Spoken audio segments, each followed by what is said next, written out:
اب عذاب قبر جو ہے، قبر کے اندر جو انسان کا عذاب ہے تو وہ بھی عالم برزخ کا عذاب ہے۔ میرے رسول کریم صلی اللہ تعالی علیہ وسلم نے کچھ چیزوں سے پناہ مانگی ہے۔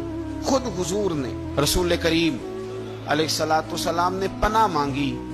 حضور فرمانے لگے اے اللہ مجھے کنجوسی سے، بخیلی سے پناہ عطا فرما۔ اور حضور نے باقاعدہ پناہ مانگی ہے کہ اے اللہ مجھے ارذل العمر ہونے سے پناہ میں رکھ، جب عمر اتنی زیادہ ہو جائے کہ وجود کے حصے کام کرنا چھوڑ جائے، اس سے پناہ مانگی۔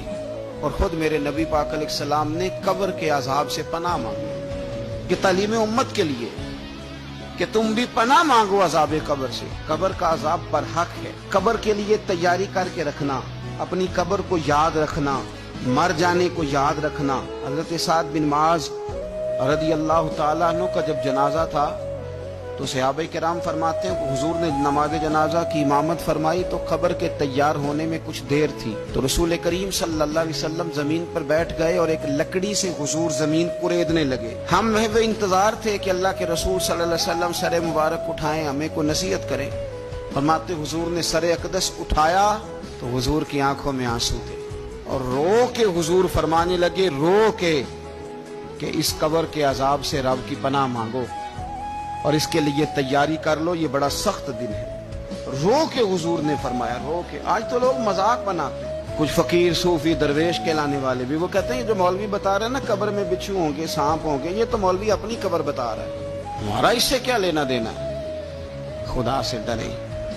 وہ چیزیں جو احادیث مبارکہ میں آ گئیں، جس سے نبی پاک نے ہمیں ڈرایا، ہمیں سمجھایا، آپ اس تنبیہ کو، اس نصیحت کو آپ اس رنگ میں لیں گے کہ مذاق بنایا جائے گا دین کا، بجائے اس کے کہ اس سے ڈرا جائے۔ حضرت سیدنا براء بن عازب رضی اللہ تعالیٰ عنہ ارشاد فرماتے ہیں کہ میں نے نبی پاک صلی اللہ تعالیٰ علیہ وآلہ وسلم سے خود اس بات کو سنا ہے۔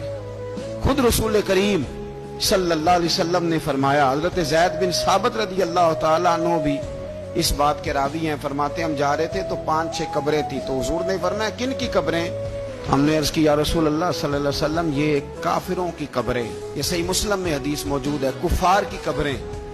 تو اللہ کے رسول صلی اللہ علیہ وسلم فرمانے لگے، ذرا حدیث کے لفظوں پہ غور کرنا، حضور فرمانے لگے اگر مجھے ڈر نہ ہوتا کہ تم اپنے مردوں کو دفن کرنا چھوڑ دو گے، اگر مجھے اس بات کا ڈر نہ ہوتا کہ تم اپنے لوگوں کو، مرنے والوں کو قبروں میں دفن کرنا چھوڑ دو گے، اگر یہ مجھے ڈر نہ ہوتا تو میں سناتا کہ قبر کے اندر کس طرح عذاب ہوتا ہے۔ تمہیں دنیا میں رہ کے میں سناتا، پر ڈر ہے کہ کہیں تم اپنے مرنے والوں کو قبروں میں دفن کرنا چھوڑ ہی نہ دو، اس لیے میں تمہیں یہ بات نہیں بتاتا۔ اور میرے رسول کریم صلی اللہ تعالی علیہ وآلہ وسلم نے پھر ارشاد فرمایا، اپنے غلاموں کی طرف نظر فرمائی، یہ بات کہہ کے کہ اگر مجھے ڈر نہ ہوتا کہ تم دفن کرنا چھوڑ دو گے تو تمہیں میں سنا دیتا کہ قبر میں کیا عذاب ہوتا ہے۔ پھر حضور نے صحابہ سے فرمایا چلو بھائی دوزخ کے عذاب سے اللہ کی پناہ مانگو۔